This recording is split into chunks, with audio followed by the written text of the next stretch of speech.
Hey everybody, welcome back to my channel. Today I am going to walk through all of my quilting whips. I have a couple projects happening right now, so I'm excited to show you everything. I don't know if there's an equivalent of a floss tube with what people are working on when they're quilting, but that's kind of what I'm going to go for today. So the most recent thing that I'm working on is the greenhouse quilts. That's a pattern by Elizabeth Hartman. And I have all my blocks done. All I have to do is just put all the stashing together, and then I'll have my quilt top. So hopefully I'll be able to get that done this weekend. I will show you all the quilt blocks that I have. So these are all of my blocks. They're just sitting on a design board I made. The instructions were from Holt. So there are 5, I think, different patterns. I'll just show you what they are. The first one here is a cactus block, really cute. The fabric I'm using for this is Folktale by Lella Boutique. I just bought a layer cake and then some fabric for the pots and the background. So this is the aloe plant block. And then I did just kind of mix and match the fabric all the way throughout to give each one a unique look. This is the jade plant. This one is called the prickly plant. And the flower plant. Really cute. I think these are so fun, and they were a fun challenge. I had never done the snowballing technique before, and of course this pattern features it a lot. So that was really cool to learn a new construction for how to put pieces together. So I'm really happy with how that is working out. I have my binding and backing fabric here. So for the binding, I'm just gonna do these really pretty flowers. I'm hoping this looks good. I can do like a scrappy binding because I have some extra fabric, but I like how this looks and I think it'll look really nice. The flowers are so small that I think it'll really show through on the binding. And then the backing is just this really neutral kind of chocolate brown and tan and white fabric. I'm really excited about this. I think this is gonna be really fun. I've only made quilts with solid backing to them, so it's gonna be fun to have a little print, a bold print for that. So that's the most recent one I have been working on. It's kind of funny because every time that I work on this project, I have been watching SVU, Law and Order SVU. So do you ever get that where you're working on a project and then when you pick it up, you instantly remember like what you were watching or listening to the last time you were working on it? So I'm kind of like stuck in this like SVU mindset right now. I started watching it again because there's a newer podcast on the Exactly Right Network called That's Messed Up, and they are kind of like a SVU recap podcast, and I've been listening to that a lot every week.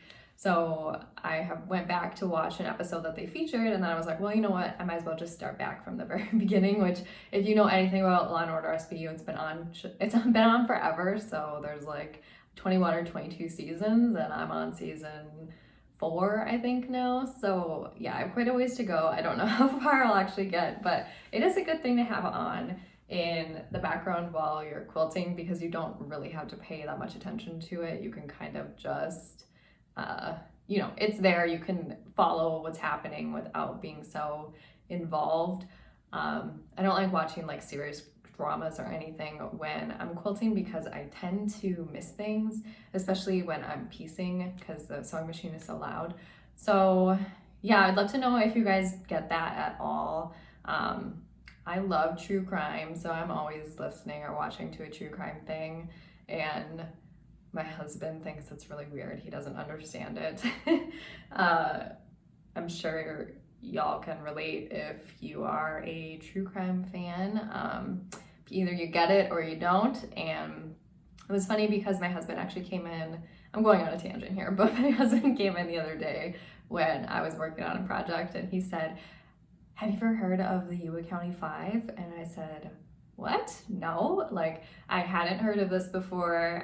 When he said it to me, I thought it was some sports thing or something because that's kind of his realm of interest is sports. So I immediately turned on the true crime Junkie podcast and listened to Ashley and Britt tell the story. And I was like, oh my gosh. And it was so funny because he was telling me about one this time. And I think he saw it on Facebook or something. But I thought that was really funny. And I got kind of excited. I was like, oh yeah, maybe I'm, rubbing off on him and my interests. But yeah, I don't think he's going to be a true crime fanatic anytime soon. So that's okay. I'll just keep that for myself. And I know there are a lot of quilters and crafters out there who also enjoy true crime. So if you're one of those people, I would love to hear like what you're listening to right now and watching. So the next project that I am working on that I'm going to finish today, I think, is this quilt I made. So I designed the pattern on it. I know it's not like a super original pattern, but I did do it from beginning to end. So I'm kind of proud of that. So it's all quilted and everything. The binding is sewn on one side, but I didn't have matching thread to finish it. So that's why it's been sitting here while I've been waiting for my thread. So for this quilt, I was actually inspired by a kind of painting or drawing I saw on Pinterest, and I kind of translated that to a quilt. So I really like it. It came out a lot smaller than I thought it would, but that's okay because this is actually, I think this is only the 4th quilt that I've finished. So I was just waiting for this purple thread. So this is just a really small spool of Aurifil. I think the color is plum. I'm not totally sure. It doesn't say on here either.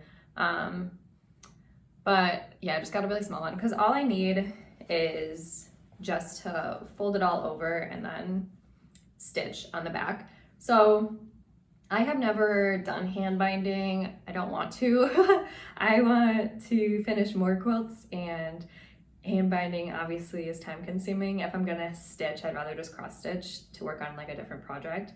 So I will be machine binding this hopefully today to get it all finished, and then be one less whip and move on to the next thing because I have a lot of ideas and a lot of things swirling around my brain right now.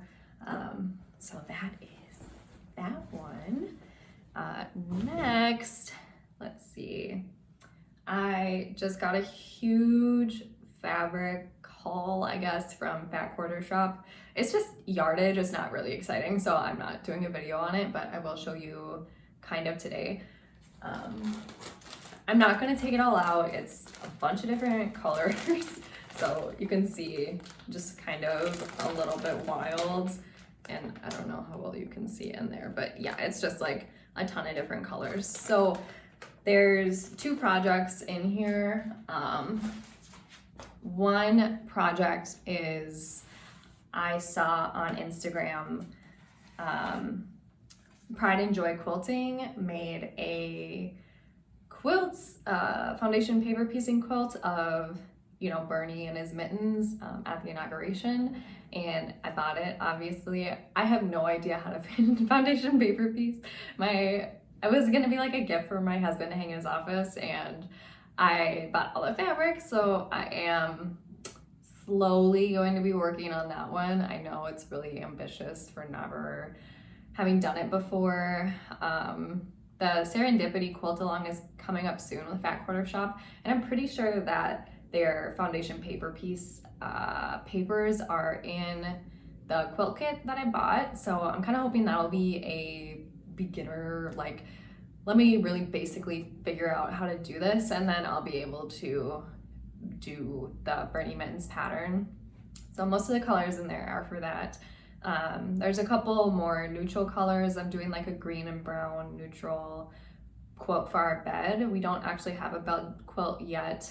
So this will be the biggest quilt that I've ever made. It's gonna be a queen size quilt. It's just gonna be an 8-point star. It's gonna be really basic. Again, I saw a quilt on Pinterest that was really neutral and pretty, and it's just a big star. So that is what I'll be doing for that. So that one honestly should work out pretty quickly. The part that's gonna be the most time consuming is quilting, and I just have a little singer tradition, so I don't even know how I'm gonna quilt it. I have not gotten that far yet. I might just end up setting it out to be long-armed because it is going to go on our bed. That being said, if you guys know of any long armors in the Minneapolis metro area or like even Wisconsin or Iowa, I would love to know who you recommend. For some reason, I'm having a really hard time finding people, and you know, it's not so easy to go into our local quilt stores right now. So yeah, if you have those suggestions, let me know. And then the kind of, I think, last thing that I'm working on is a pattern that I just made. I'm really excited about. I have never actually published a pattern for people to purchase, but this one might be one of the first ones that I do. So I'll show you the bundle that I ordered. Okay, so it's a Kismet Fat Quarter bundle by Sharon Holland Designs with our gallery fabrics, and it's so pretty. I know it is a little bit, I guess, fall and winter, but I love it so much. And honestly, I think like reds work for the spring too. So I am really excited to use this. The pattern that I have it's fat quarter and half yard friendly. So I've never actually bought a fat quarter bundle before. This is the first one.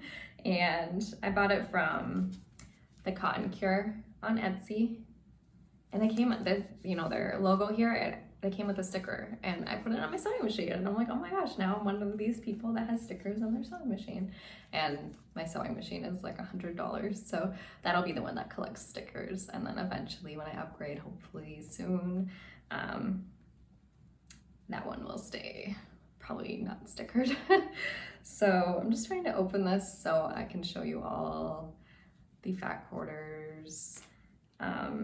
I haven't bought any background fabric yet for this, so I need to do that. I think, because I tried to look up the coordinating solids with this, and there wasn't a lot of like light neutrals that I saw. I mean, I didn't go through every single one. I was just kind of basing off the names, so I don't totally know if that's 100% true, but there is one called Vanilla Custard. That's kind of like a creamy color. And I think I'm gonna end up using that one for the background.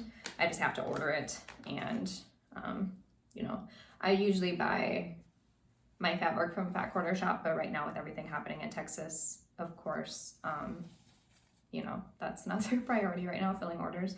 So I might go through Etsy again. I had a really good experience with the Cotton Cure.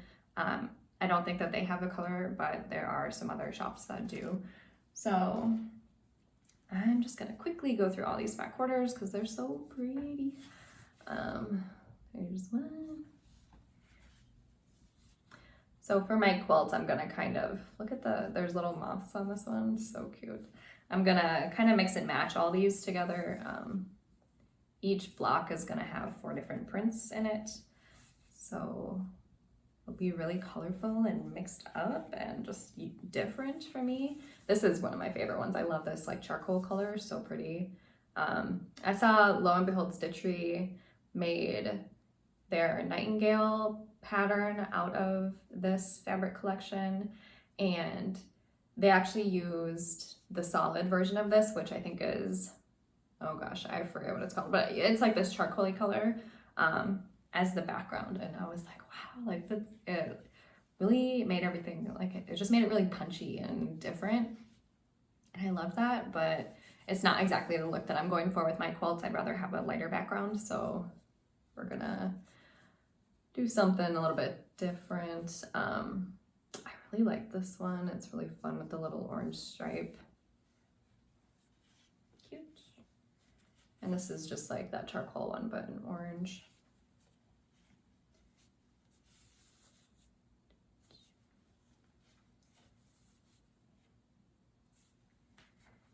So yeah, I think these are, I mean, obviously it's a bundle, it's gonna mix together beautifully, but I love this because I honestly do think that every single fabric in this collection here can be, you know, mixed together into the same blocks, and it's gonna look really good. So I'm so excited for that.